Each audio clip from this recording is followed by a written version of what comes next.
Oke, pada kesempatan kali ini saya akan membawakan cerita dengan judul Kakek Tua dan Harimau Putih. Seperti apa kisahnya? Terus tonton sampai habis ya, dan jangan lupa subscribe. Di sebuah desa kecil yang terletak di pinggir hutan lebat, hiduplah seorang kakek bernama Pak Ardi. Setiap pagi, Pak Ardi akan berjalan kaki ke taman desa, membawa tongkat kayu tua yang sudah penuh goresan, seperti jejak-jejak hidup yang telah ia lalui. Anak-anak di desa sering tertawa melihatnya berjalan dengan lambat, namun mereka tidak tahu bahwa kakek ini memiliki kisah yang luar biasa. Suatu hari, saat sedang duduk di bangku taman, Pak Ardi mendengar suara langkah berat di belakangnya. Awalnya, ia mengira itu hanya angin atau mungkin hewan hutan biasa. Namun, saat ia menoleh, ia sangat terkejut melihat sepasang mata berkilau menatapnya dengan tajam. Ternyata hewan itu adalah seekor harimau putih yang sangat besar. Meski begitu, kakek Ardi tidak melompat ketakutan. Meskipun harimau itu terlihat sangat besar dan sangat menakutkan, ia justru malah tersenyum kepada hewan tersebut. "Wah, akhirnya kamu datang juga," kata kakek Ardi dengan suara pelan. Harimau itu tidak bergerak, hanya menatapnya dengan rasa ingin tahu. Harimau putih itu bukanlah harimau biasa. Ia dulu adalah seekor anak harimau yang diselamatkan oleh Pak Ardi ketika masih kecil. Kakek itu menemukan harimau tersebut terluka di dalam hutan yang terpisah dari induknya. Dengan kasih sayang dan perawatan yang penuh perhatian, harimau itu pun tumbuh besar di dekat rumah Pak Ardi. Dan sejak saat itu, mereka menjadi teman sejati. Meskipun banyak orang yang meragukan hubungan mereka. Hari demi hari, harimau itu menemani Pak Ardi berjalan-jalan, menjaga taman, bahkan tidur di samping kakek tua itu di malam hari. Banyak orang yang datang untuk melihat, terkejut dengan kenyataan bahwa seekor harimau putih bisa begitu lembut dan dekat dengan manusia. Namun sangat disayangkan, ternyata kebahagiaan mereka tidak bertahan selamanya.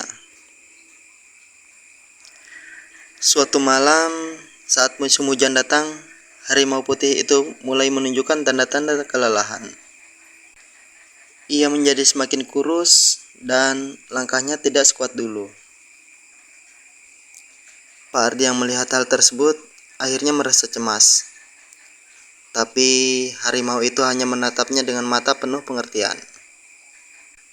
Seakan tahu, harimau itu mengusap lembut wajah Pak Ardi dengan moncongnya sebelum akhirnya ia jatuh sakit. Kakek Ardi berusaha sekuat tenaga membawa harimau putih itu ke klinik hewan terdekat. Namun sangat disayangkan, harimau itu semakin lemah. Di tengah kesedihan, Pak Ardi lalu berbisik, "Aku tidak tahu bagaimana hidup tanpa kamu, Nak. Kamu adalah sahabat sejatiku," ucapnya pelan sembari menahan air matanya.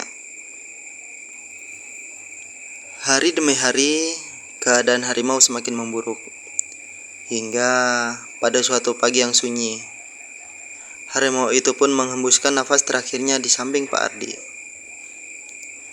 Kakek tua itu hanya bisa menangis, memeluk tubuh harimau yang sudah tidak bergerak lagi. Seluruh desa pun berduka, karena mereka semua tahu betapa kuatnya ikatan antara kakek dan harimau itu. Namun, keajaiban terjadi beberapa minggu setelahnya. Pada suatu pagi yang cerah, kakek Ardi kembali ke teman seperti biasa. Ketika ia duduk di bangku favoritnya, sebuah bayangan besar muncul dari balik pepohonan. Kakek Ardi sangat terkejut saat melihat seekor harimau putih yang lebih besar dari sebelumnya, berjalan mendekat dengan anggun. Matanya yang sama, penuh kasih, menatap Pak Ardi seolah tidak pernah pergi. Ternyata harimau putih itu tidak benar-benar pergi. Dalam suatu malam yang penuh misteri, harimau tersebut berubah menjadi roh yang sangat kuat, menjaga kakek Ardi dari jarak yang tak terlihat. Setiap kali Pak Ardi merasa kesepian, harimau itu selalu ada di sisinya, memberi ketenangan yang tidak bisa dijelaskan. Kakek Ardi pun tahu, meskipun tubuh harimau itu telah tiada, persahabatan mereka tetaplah hidup dalam bentuk yang tidak pernah terduga. Dan hingga akhir hayatnya, Pak Ardi tidak pernah benar-benar sendirian lagi. Sahabatnya, si harimau putih, tetaplah ada, mengawasi dan menemani dengan cara yang tidak kasat mata namun penuh dengan cinta. Dan kisah ini pun selesai. Untuk kalian, terima kasih telah mendengarkan sampai selesai.